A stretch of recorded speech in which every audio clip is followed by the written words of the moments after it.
This episode of Into the Music is brought to you by Coda Music. It's a great way to discover new music and listen to all of your favorite artists for free. The link is in the description. In today's episode we're going to explore Shakira. After achieving superstardom throughout Latin America, Colombian-born Shakira became Latin pop's biggest female crossover artist since Jennifer Lopez.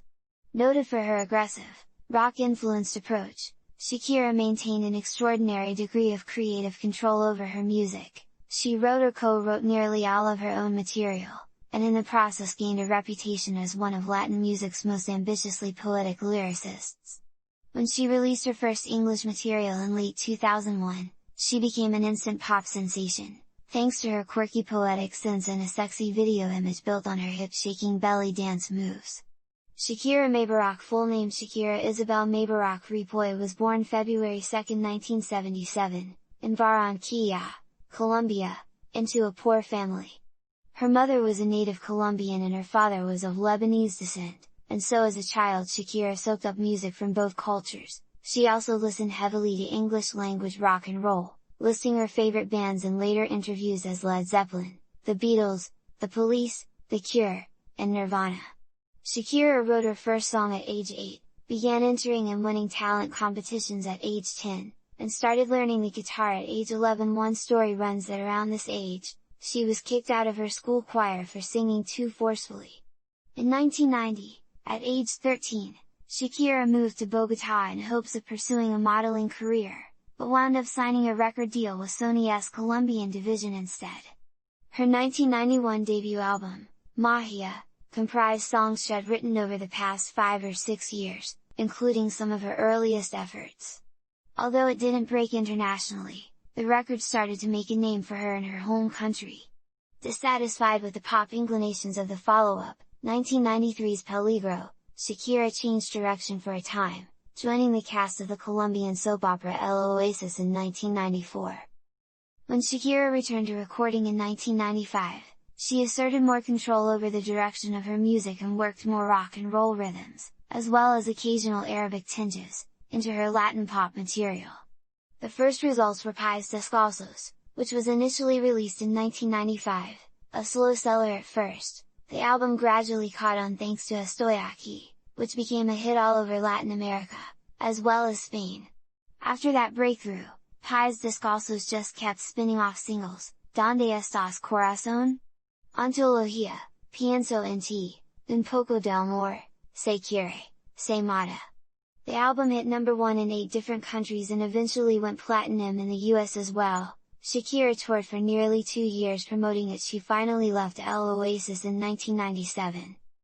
Seeking to build on her success, Shakira signed Emilio Estefan, Gloria's husband and a highly successful music biz insider, as her manager and producer. The move paid off when her follow-up album, 1998's Donde Están los Ladrones? Where Are the Thieves? Became an even bigger worldwide hit than its predecessor. What was more, it cracked the lucrative US market wide open, spending 11 weeks at number 1 on Billboard's Latin album chart and producing 2 US number 1s on the Latin chart with Ciega, Sordomuda, and 2. The album's signature track, however, was the worldwide hit Oasis, her most explicit nod yet to the Arabic music she had picked up from her father, not to mention its latent belly dancing connotations. Donde Están los Ladrones? Was also the most effective presentation yet of Shakira's strong-willed persona. Her self-analysis made her even more popular among female fans, while her anger over Love Gone Wrong drew comparisons to Alanis Morissette. When Gloria Estefan offered to translate Oasis into English, the prospect of a crossover suddenly seemed tangible, and Shakira decided that the most effective way to maintain control over her material was to learn English well enough to write in it herself. In the meantime, she set the stage for her crossover bid with a performance on MTV Unplugged, the channel's first Spanish-language broadcast. MTV Unplugged was released as an album in early 2000, and topped the Latin charts for 2 weeks on its way to becoming her 3rd straight platinum album. It also won a Grammy for Best Latin Pop Album. At the inaugural Latin Grammy Awards ceremony in 2000, Shakira delivered a much-discussed, show-stopping performance of Oasis and took home Unplugged-related trophies for Best Female Pop Vocal Oasis and Best Female Rock Vocal Octavo Dia. mainstream pop stardom beckoned. Shakira dyed her long brown hair blonde, romanced Antonio de la Rua, son of the former president of Argentina, and went to work on her first mostly English-language album, Laundry Service. The single/video Wherever was released in advance of the album in late 2001, and made her a star in the English-speaking world almost overnight. Laundry Service entered the American pop charts at number 3, and Wherever climbed into the top 10 of the singles chart, peaking at number 6. The follow-up, Underneath Your Clothes, also hit the top 10, halting at number 9, less than a year after its release. Laundry Service had gone triple platinum. Reviews of Laundry Service were divided as to the effectiveness of Shakira's English lyrics, but nearly all agreed on her unique poetic imagery. Extensive touring to support Laundry Service led to a long break for the singer, so a remix collection 2002's Laundry Service, Washed and Dried, and a live album 2004's Livin' Off the Record appeared in lieu of a new album. Revitalized, Shakira began the writing process for her next release and soon had 60 songs ready to go, some in English, some in Spanish. 20 of those songs were selected and divided up by language to make 2 different albums. Both appeared in 2005 and both hit the top 10, with the Spanish language album Fiación Oral, Volume 1 leading the way in June with the number 4 placing, in the English language album, Oral Fixation, Volume 2, following in November at number 5. As sales of Oral Fixation began to slow in early 2006, Epic reissued the album in March with a bonus track, Hips Don't Lie. The newly recorded song went on to top the Billboard Hot 100 chart in June, becoming one of the summer's biggest hits and reviving sales of Oral Fixation, as well as Shakira's entire back catalog. Shakira signed a 10-year contract with Live Nation in 2008, prompting Forbes to deem her the 4th top-earning female musician in history.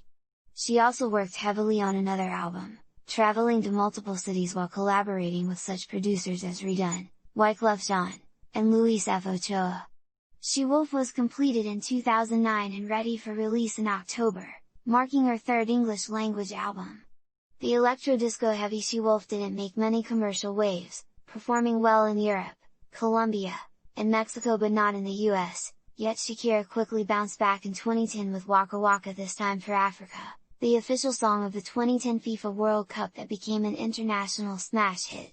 On the heels of its success came Sale El Sol in the fall of 2010, an album largely recorded in Spanish that continued her remarkable worldwide success. A live album from Sale El Sol's supporting tour, Shakira, Live from Paris, appeared in time for the 2011 Christmas season.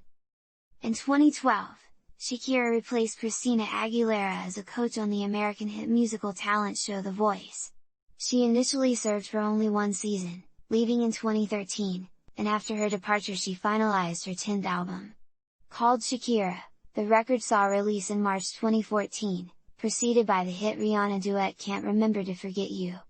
Shakira also served on The Voice again for season 6 of the series. In 2016, she voiced the character Gazelle in the animated film Zootopia. The movie soundtrack generated a new Shakira single and Try Everything, a song co-written by Sia and Stargate. Early in 2017, Shakira appeared on Deja Vu, a hit single by Prince Royce, who returned the favor by appearing on El Dorado, the album Shakira released in May of that year. El Dorado was preceded by the single Mi Enamoré and featured appearances by Maluma, Carlos Vives, and Magic. Shakira took home a Latin Grammy that year for Best Contemporary Pop Vocal Album. El Dorado was also nominated for an Anglo Grammy in the Best Latin Pop Album category. Teaming up again with reggaeton singer Maluma, Shakira issued the collaborative single Clandestino in 2018. In January 2020, she released the song Mi Gusto with Anuel AA. A month later, she performed with Jennifer Lopez at the Super Bowl 54 halftime show.